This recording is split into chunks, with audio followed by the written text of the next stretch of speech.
Tingnan natin kung anong meron dito. Curious lang ako. Pero may bahay dyan ha guys.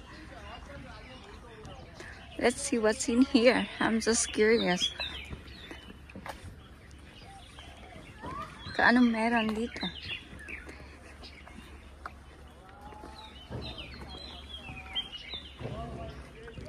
Let's see.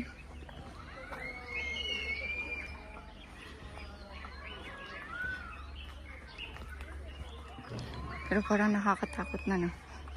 May pumupunta ba dito? Sure. Oh, meron, may bahay. Ano ka ba? Ayan, no? Kasi nga lang parang siyang private property. And then, may gate na dun. Oh, I see. That's it. So, let's go back. Nahaluglog ko na yata.